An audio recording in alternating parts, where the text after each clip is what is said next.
Hey everyone, it's Army Gaming. Welcome back to the channel and welcome to Monster Legends. Welcome to an exclusive first look at the very last cosmic monster, Captain Alvid. This monster is the current monster in the Ghost Fort maze, so make sure you watch my videos on how to get maze coins so that you can get this monster.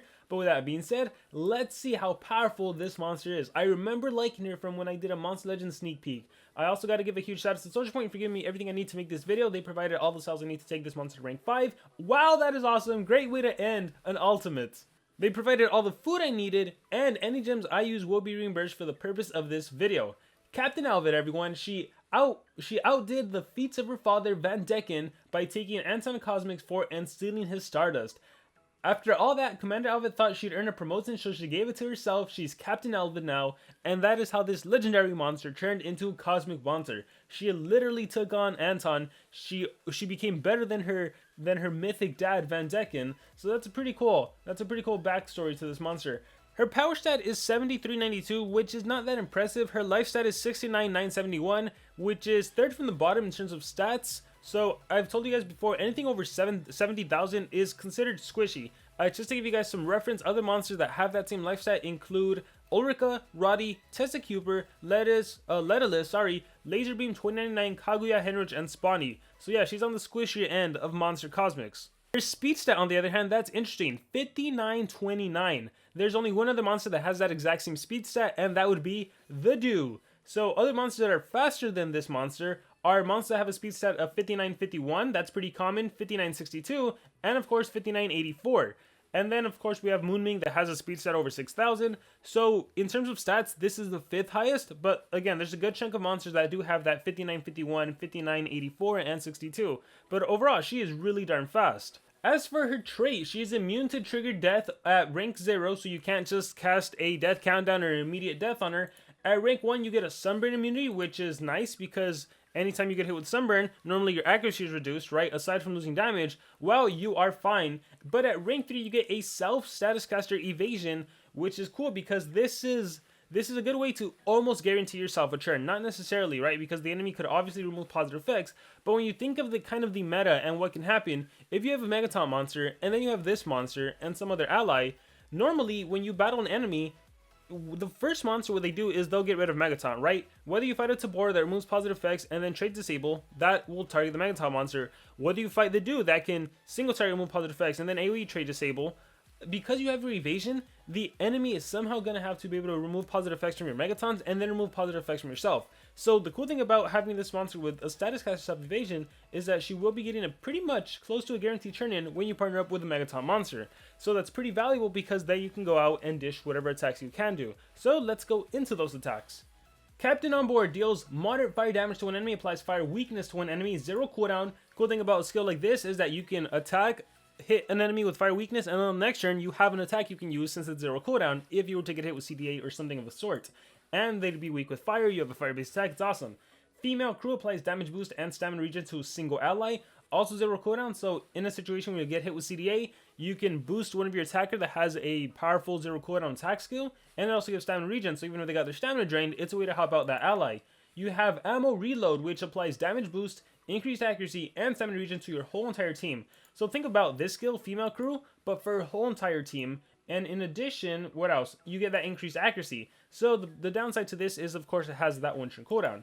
Let's see what else we have. Blue Alvid Phantom deals moderate water damage. So you're a fire-based monster with water-based attacks.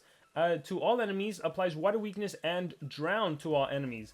So water weakness and drowned, there it is, 36 stamina, 2 turn cooldown. We have red Alvid Phantom, so the fire version of this, so moderate fire damage with an AoE fire weakness and a burn to all enemy monsters. So pick your poison, drowned or burn, or I guess I should say pick your torture effect. We have Siren's Cry, applies triple damage to all allies, to your entire team. Okay, Green Alvid Phantom, imagine this should have been a nature tag, that would have made sense. Green Alvid Phantom deals heavy water damage to an enemy, heavy, that is pretty strong. Applies possession and poison to an enemy. I like a skill like this because even if you're not going to be killing, and most likely you're not, you could ruin this monster as an attacker. I think she's very flexible in that you can ruin her multiple ways. But even if you don't kill an enemy monster, the fact that you possess them, which makes them attack their own team, that is super useful, so I like that. And then we have Dual Ember, which applies evasion and double damage to one ally. Once again, keep in mind, Captain Alvid herself is essentially, because of that status caster evasion, she almost gets a guaranteed turn in to where you can give evasion double damage to your attacker. So maybe you evasion double damage a Pierce monster, right? Because all you want is for that Pierce monster to get a guaranteed turn in, and then they can go and attack the enemy team with the AoE Pierce. So, you know, think Super Fox, think Vanoss, think Rasulka even, think, we just got a new one, and Dratis. So I think there's a lot of interesting mechanics you can do with Dual Amber and that evasion double damage. In terms of a skill set for this monster, I'll admit she's interesting because she's I don't know how to rune her. Do I want her to be an attacker? Do I want her to be a support monster? I'm kind of seeing I at the end of the day, her strongest attack is a possession skill, right? And then she has a bunch of AoEs, and then she has some zero cooldown skills. So I do see an argument for an attacker, but I think I would run her more for support, and I'd run her for that ammo reload, for that dual amber, for the fact that she has that self evasion at the start. So again, I can buff my attacker, give evasion to my attacker. So she's an interesting monster. Yeah, we're gonna mess around with her skill set. So here she is at 100. Let's take a look at relics. Double sword. Okay, so the game wants me to run her as an attacker, so I will double laser beam sword right now, or a single laser beam sword because I think I only have one, and cane sword. And we'll see what she can do as an attacker, but I'm kind of leaning more towards a supportive Captain Alvid. Okay, so for the first skill set, I'm going to make her an attacker. So we're going to bring our strongest skill, the green Alvid Phantom that can do the possession. We are going to do our AoE skills, so red Alvid as well as blue Alvid, I believe. Let me see. Actually, I might have to, because this one's a water-based attack, I feel like I like the fact that blue Alvid could set up for that. So we're actually going to keep blue Alvid Phantom, which does the drowned. And then as an attacker, I don't want a support skill. I do want a zero cooldown skill in case I get hit with CDA. So that's where Captain on board comes in. And that's where I kind of feel like the red Alvid Phantom would come in. So actually, all attacks. I'm not a big fan of the skill set. I feel like you could also just put the dual ember. I feel like you could do Siren's Cry. There's a lot of different things. But on an attacker, my mindset on an attacker monster is don't waste an opportunity for a support, right? If I wanted a support, I could run a support. If I'm running her as an attacker, I'm going to run attacker skills. So this is what I'm going to do. And again, obviously for the attacker, you give her your sword relics that'll make her be a better attacker. In terms of runes, again, it depends what you're running her as. Since she's an attacker, we're going to go double strength, and we are going to go with a single speed, because that's how I like to rune my attackers. You could also do team speed as well. Remember, she has evasion, so she'll be fine. Honestly, I can probably do triple strength on her since she has evasion. I'm pretty sure she's going to get a guaranteed turn in if I partner her up with support like a Megaton monster and then someone that can cleanse the enemy Megaton and everything. Alright, so I do believe I need to level up my little Sammy, so I'll do that and then we'll get into PvP. Alright, let's do this. So I am allowed to play PvP, however, I am not allowed to win the battles because that would be unfair for me to win with the monster that was given to me for the sole purpose of an exclusive first look. So first thing that happens is I got hit, my Megaton got removed, but look, I still have evasion. Alright, I'm still nice. So let's just say this monster wasn't here, right? Let's say I didn't get a turn in right now. I would just go ahead and recharge, right? Or yeah, let's oppose. Bam. The next monster in the turn order goes after my Megaton got removed. Because I have my evasion, I think that's her main selling point, where it's like, again, close to a guaranteed turn in, and then you can go and attack and beat whoever you need to. In this case, I'm gonna eliminate what's her face? I'm gonna eliminate Vampirastro because of that single target attack, and because my relics are gonna kick in. The poison would even harm her. Now keep in mind, this is a 148. Right, and I am a 150, and I am rocking 3 strength runes. So, the only reason I'm doing so much damage to be able to OTK that monster. Then again, she does have mutant life, so yeah, this is, look at those runes. Yeah, because that's an above average life stat. But yeah, green Alvid Phantom, boom, and then poison kicks in, and then my relics kick in, bam, and then she dies. So she has, I think she has a good amount of potential. Here, let's remove positive effects from you. Let's see if we can't stop you from hurting me. We might not be able to. I think she'll get a couple attacks in. Alright, Toxic. And then I might even get... Nope, Full Fortress. Protect my team. Alright, Age Overseer. And then I don't have Stamina. Mr. Beast Banner kicks in. Alright. Damage Boost. Remove negative effects. Good support for my attacker. And then I can wipe them both out. And I think as long as you have Revival, I am comfortable. Oh, how do you not have Revival? Alright, we'll Captain on board. Just take you down. Boom. And we'll go on to the next battle. So... yeah, attacker, commander. I don't know if I've been saying commander or Captain Alvid. Attacker, Captain Alvid is interesting. And because of the evasion, she has she potentially has potential. Here's a good example. There is a Hardy there, right? I'm not afraid to do my extra turn skills, even if I didn't have Megaton. The fact that I know she's protected, that's a win in my book, right? So with this monster, I'm gonna get rid of the Megatons. Fast as a Shark, that's fine. I'm gonna boost because the Duke can boost. So here's a little damage boost. All right, and now look at that. Look at all that damage output, destroying them. All right, how strong are you? Uriel's Essence, Red Alvid, look at that. Fire Weakness and Burn. This will just add to the burn damage. Obliterated them, Relics kick in when Shelly gets the turn in. Shelly dies, comes back. She has potential, I think, with this status class evasion. I think when you look at her at first glance, you're like, that power stat isn't strong enough. You see the evasion, the rank 0 trait, that's lame. But I think she has potential as a 3 strength attacker. Again, if you buffer, if you triple damage buffer too, the biggest thing in PvP is getting rid of Megatons. Because once you get rid of Megaton, you can just AoE sweep everyone. So here's another example where I can go Fire Rainbow. Unfortunately, in this case, what's going to happen is he's going to do some protection. But that's cool, I can kill his allies. Alright, see. Oh no, he did Vegas Feelings. That's interesting. Cosmic Grandma. If someone else would have gotten a turn in, again, I have the evasion, so I would have been fine. Alright, look at this damage output here. Alright, Green Elvid Phantom.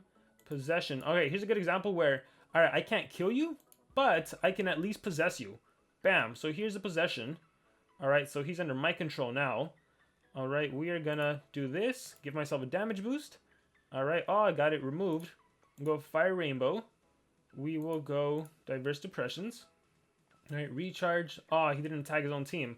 Alright, then I do my other AoE skill for the water weakness. I can do the fire weakness. We're going to go with fire weakness since I have the burning. I think that just makes the most sense. I think that he might die. Let's see. Fire weakness and burning. I think he'll die. I can do self-taught. Yeah, just to guarantee the death. Boom. Comes back to life. Cosmic Grandma. Okay, in this case, I actually legitimately died. Alright, guys. So that's Attacker Captain Alvid. So, interesting. Very interesting. The next thing I want to do is switch her to more of a supportive route, which would mean team speed and single speed.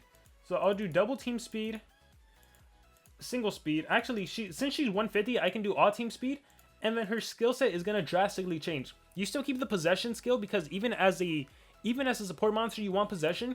You're gonna put in the triple damage because you want to buff your attacker.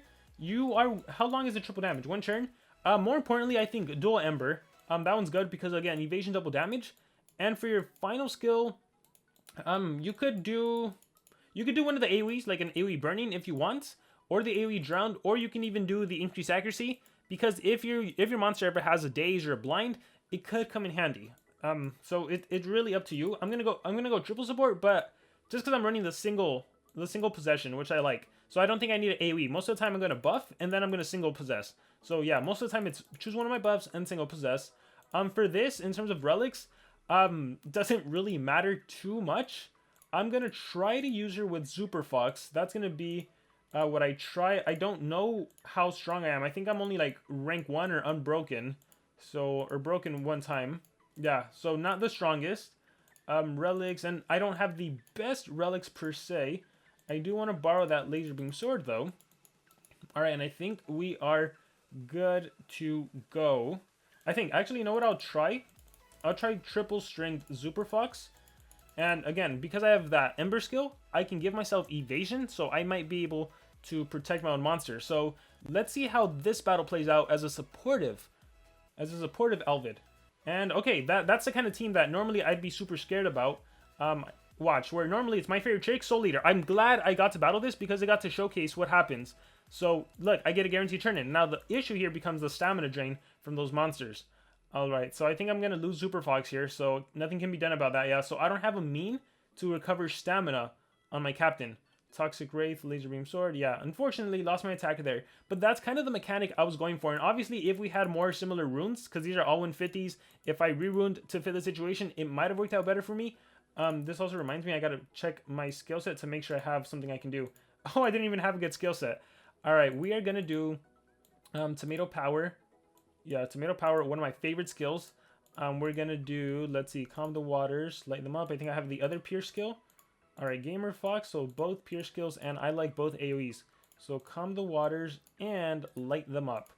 Alright, now we're good to go. Let's click Fight again. Let's see if we can get a good battle in this time. Let's see.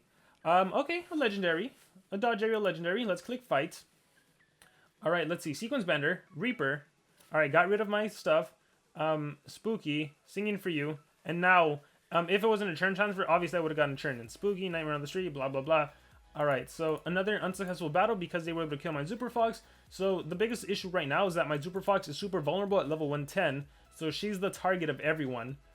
Here is a Hardy base. Let's see how I pull this one off. I think this one I'll be able to.